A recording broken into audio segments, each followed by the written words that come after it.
বন্ধুরা, মানুষের শরীরের প্রতিটি অঙ্গের নির্দিষ্ট কোনো কাজ থাকলেও শারীরিক প্রতিবন্ধকতা মানেই কর্মক্ষমতার শেষ নয়। এই ভিডিওটি থেকে আমরা তেমনটাই দেখতে পাচ্ছি।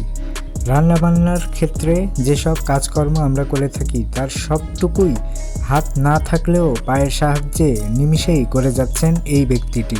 পেঁয়াজ, রসুন, সবজি কাটা থেকে শুরু করে নির্দিষ্ট জায়গা থেকে তেলের বোতল সরিয়ে কড়াইতে দেয়া পর্যন্ত এখানেই থেমে থাকেনি তার কর্মক্ষমতা।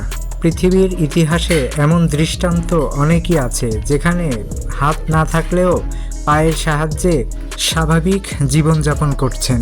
প্রতিবন্ধকতা থাকলেও মানসিক শক্তি ও বিকাশের মাধ্যমে পাশাপাশি বিভিন্ন অধ্যবসায় দ্বারা জীবনকে এগিয়ে নেওয়া সম্ভব। সুতরাং শারীরিক সীমাবদ্ধতা কোনো কিছু শেখার পথে কখনোই বড় ধরনের কোনো বাধা হয়ে দাঁড়াতে পারে না। এই ভিডিওটি হচ্ছে সেই ধরনের দৃষ্টান্তমূলক উদাহরণের একটি। সুতরাং যে বা যারা শারীরিক প্রতিবন্ধকতায় আটকে আছেন তাদের জন্য একটা অনুপ্রেরণা মাত্র এটি।